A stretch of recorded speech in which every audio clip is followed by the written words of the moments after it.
All right, so this framework right here, all of this that you're going to see in this video, sort of a thing that I'm using in the DMs, single-handedly made me tens of thousands of pounds. If we include my clients, it definitely made us multiple six figures. I'm talking about hundreds of thousands of pounds.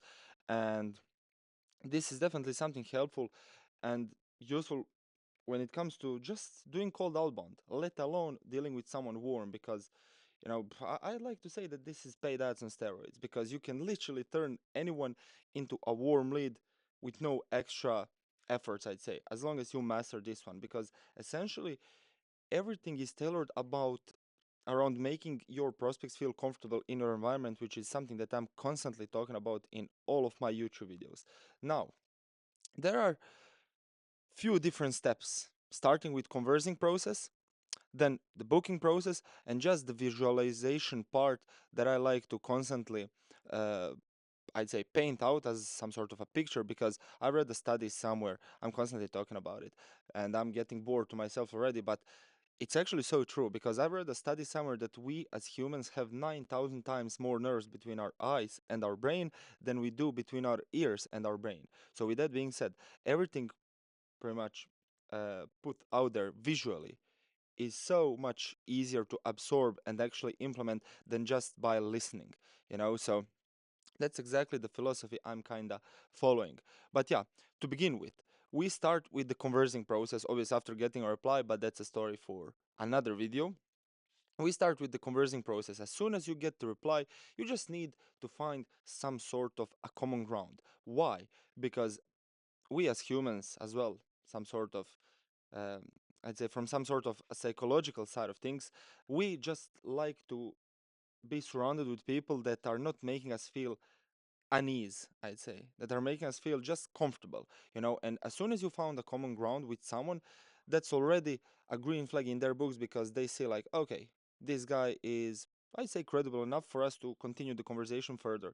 So for example, uh, an outbound campaign that I was running on Instagram was just based around me name dropping people that either know me or worked with me or anything along those lines. Literally finding a common ground, name dropping, and just assuming familiarity, making myself instantly credible in the space. That's what was the most important thing of it all, because, like I've said, when people see that I'm not some random geek out there, then they're gonna be instantly more opened up to me. And then with my skills, with my just conversing abilities, I'm able to make them open up even more, just like friend. Literally just like a friend, without any salesy intentions, without any confrontational vibes, without any aggressiveness, just genuine connection, because at the end of the day, we all want to see if the person is truly a good fit to work with us. And a lot of people think that way, but they don't actually put it in that conversation, because we understand that sales is an industry where energy is just transferable, right? So if your energy is not on point, if it's not right, then I don't know how, but it's just gonna get transferred through the screen, and your prospect is gonna feel those needy vibes. And with that being said, I just feel I mastered the pretty much ability to remove all the salesy intentions and just genuinely try to connect with someone to see if, maybe a bit selfish, maybe a bit selfish, but I just want to see if they would be a good fit for me. And then that sort of energy gets transferred, and they start battling for me as a manager and my setters, right? But essentially, when you find a common ground, let's say in that cold open campaign that I was running, I was always name dropping people. Let's say, yo, you know Chris, right? Yeah, I do know him. Why? I mean, he's just a good friend of mine, and I saw you following him too. So I was just curious, how do you guys actually know each other? Oh, we've been on a mastermind, uh, just cooking something. Oh, sounds sick, man. What was the mastermind about?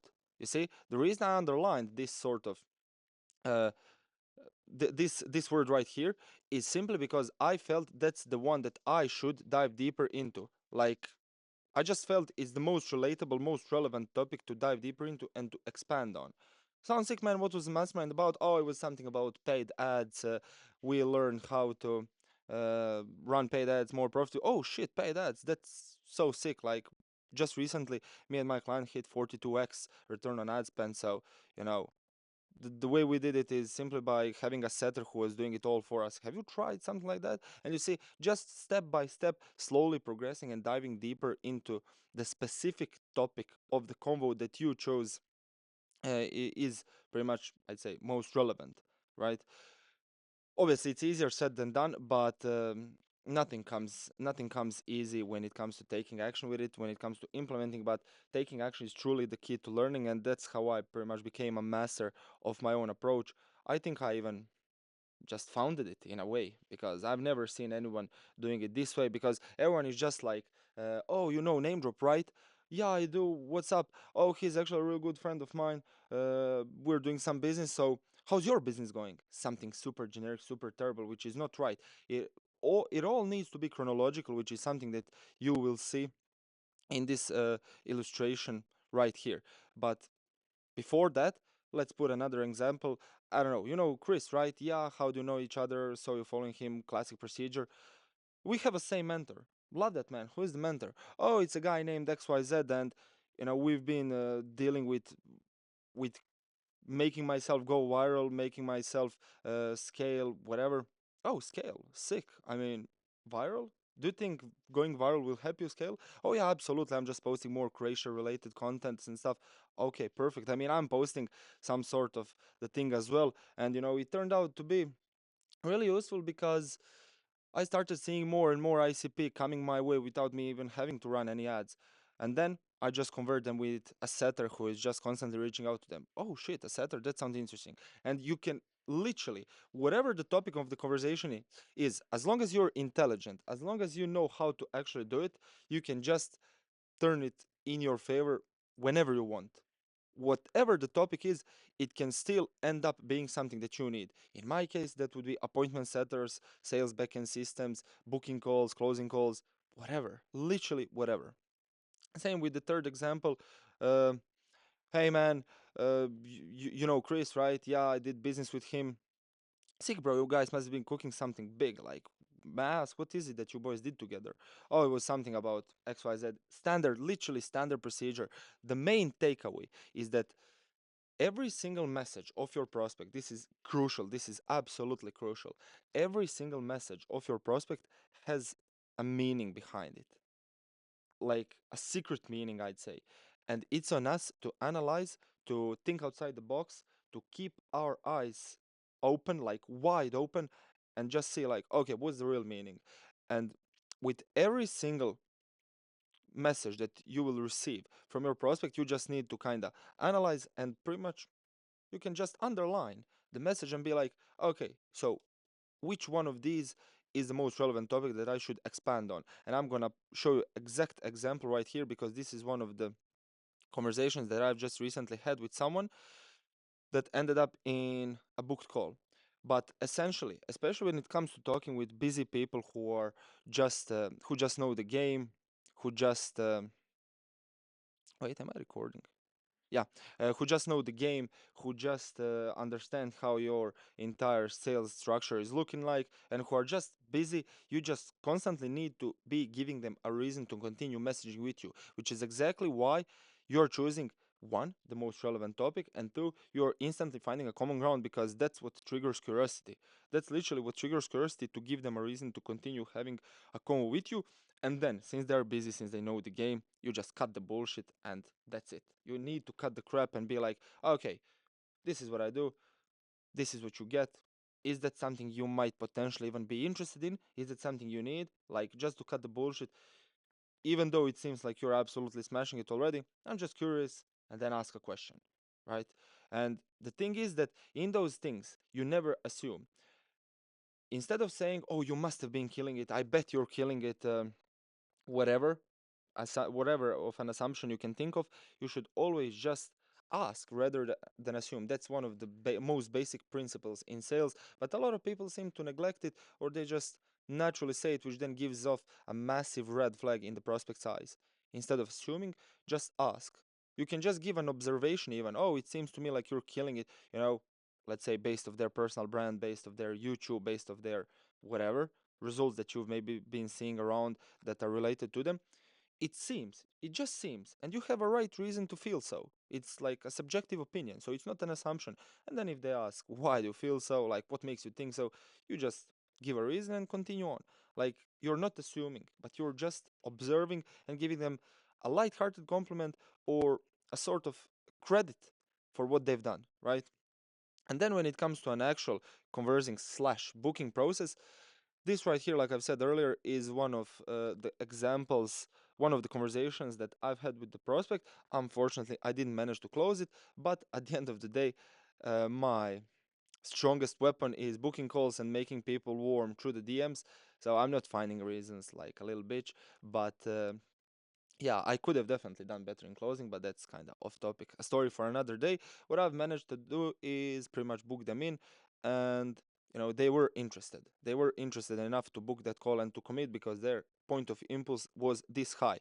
And by the way, this is also crucial. You can even map it out on a piece of paper if you want.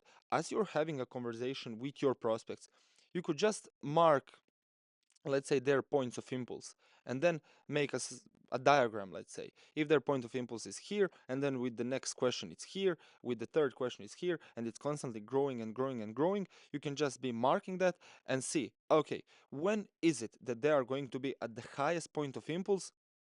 When you find out when, that's when you propose a call. You just need to leverage their interest that already exists, and then book them in, because that's when people commit. They commit when they feel like they're benefiting, like they're gaining something out of it. No one is actually going to hop on a call or even pay you on the spot if they don't see the benefits of it. That's just some sort of a commitment. That's how the commitment works. They need to feel like, okay, this is something worth committing to. And that's when you book a call slash send them a payment link or pitch them on a closing call.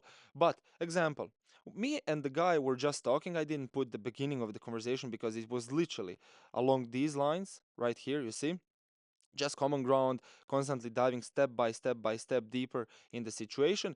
And then I didn't even have to ask about what the hell is it that they are trying to reach. The guy, I mean, not they, but him. And he said, I'm planning to hit on 10K on YouTube and hire some full time stuff. And now the reason I underlined these things and I'm showing you in this example is because these two are the most relatable, most relevant topics that I should dive deeper into. But I underlined both of them and I was like, okay, so which one of these two is more relevant? And then I connected the dots kinda. I was like, okay, if he wants to hit 10K on YouTube, that definitely requires way more efforts than he's putting right now. And with that being said, what is it that is probably stopping him? By the way, I didn't assume, I just wanted to clarify, literally what I said earlier. And then I gave him a slight compliment, acknowledged it. ACA formula, absolutely crucial. It stands for acknowledge, compliment, ask. I acknowledged it. Super chill, bro. I can't lie. Also gave him a slight light-hearted compliment because, I literally told him he's doing good and he can absolutely achieve it. And then a question that dives deeper. Wait, LOL, what do you mean by hiring full-time staff? Some setters to do an outbound and some closers later down the line once I can't handle it all on my own. Perfect. Could it be more perfect? Maybe since it's this perfect, this is not the right example to show you, but I wholeheartedly believe that the reason this conversation is even going perfectly fine is because I made it that way. By by avoiding to assume, by giving them a reason, by cutting the crap, by triggering curiosity, by finding a common ground, diving deeper, and that's exactly why I feel I made it perfect. And then, have you ever worked with any killer setters on a commission basis? The reason I underlined these two is because I planted the seed. Another crucial thing, I'm constantly talking about it. Planting the seed and later down the line, enjoying the fruits of your labor after some time is crucial. That's how we as humans also work. You'll see me constantly talking about psychology this, psychology that. At the end of the day, my previous brand was called Setter Science. I always took a scientific approach and I always like to dive deeper into human behavior and stuff. And I believe planting the seed is also one of the most crucial things that can be out there. You're planting the seed that the solution actually exists, you know, while also giving them, I'd say, a free sort of a value to build yourself an instant authority as a credible person, credible figure in the space. You just gave him an idea. Have you ever worked with any killer setters on a commission, bro? Like killer setters, the best ones, commission, no upfront cost. Not with killers though, they were kind of shit, haha. And then he gave me a gap. And how I proposed the call. I proposed the call by making it as no-brainer as possible, including, targeting 90% of their emotions and 10% of their logic. Why? Because they just know the game and logic is absolutely crucial there as well. And in order for me to actually propose it, I was just attaching their goal slash pain slash desire, something that they've revealed previously, with the actual call to action to make it a no-brainer call proposal. It was something along the lines of, would you actually be down to hop on a quick call instead of messaging back and forth, just so we can talk more about how I might be able to reinstate goal, pain, or desire. Crucial thing is also conditional language. I might be able to, putting salesy pressure off of the prospect completely, just giving them an option, once again planting the seed. The worst case scenario, bro, if you don't feel like doing this together, I can just show you exactly how I managed to help X, and then you reinstate the exact same goal so they feel more comfortable and more, uh, I'd say, that they feel that you are more credible, so you can go out there and do it on your own. Let me know if that sounds fair enough to you. Something lighthearted, something that doesn't scream red flags, that doesn't scream aggressiveness, just you being yourself. And trust me, with these sorts of messages, with this approach right here, you don't even have to have long conversations. 10 to 15 messages each, max. Why? Because all you need to do is see the spark in their interest by what? Planting the seed, leveraging that in your favor, and then making a no-brainer call proposal where you're attaching these things that you've already extracted with the call to action to make it a no-brainer, to make it like they're directly benefiting from it. You get me? And then the visualization part. It's absolutely crucial. This is how I think of it. Every single conversation that you're going to be having with your prospect is like a road. You and him just taking a walk. Now, on the left side, we have a terrible example. On the right side, we have a great example. On the left side, this is you right here. This is your prospect. You're taking a walk and you're leading the way. These checkpoints 1, 2, 3, 4, 5, 6, 7, 8, 9, 10, uh, what, 11, whatever, are the questions that you're asking. They're like checkpoints. Let's put it in a video games example actually. You can't complete level 5 unless you completed level 3. And that same way, you can't ask a level 5 question unless you ask level 3 a question. So you just need to be following that chronological order, but on the left side, you're dragging it too long, you're risking of getting friend zoned, you're risking of getting ghosted because the more questions you ask, the more brain power it requires from your prospect. The longer it gets, the busier they get. They're B2B, you know, if you're targeting these super high ticket guys that are just the highest quality clientele that can exist in the industry, and you're not gaining anything, you are literally building a wall for yourself, and then at the end you can't get to that ultimate destination, which is to book the call. you know on the right side, we have a right sort of a conversation. You and your prospect taking a walk again. You're just asking few simple questions, 1, 2, 3, 4, 5, 6, 7. You see how the road is not curvy, it's super straightforward, super simple. You're asking right and targeted questions, navigating the convo chronologically, talking about one thing, then diving deeper into it chronologically, then the third thing that expands, and from every single message that your prospect sends, you can what? Dive deeper into that specific topic that you feel is the most relatable and the most relevant, and you just progress the convo further and putting your brain power into it, not just mindlessly being like, oh yeah, so how's your business going? Oh, it's going good. Okay, so what you're trying to reach? I see.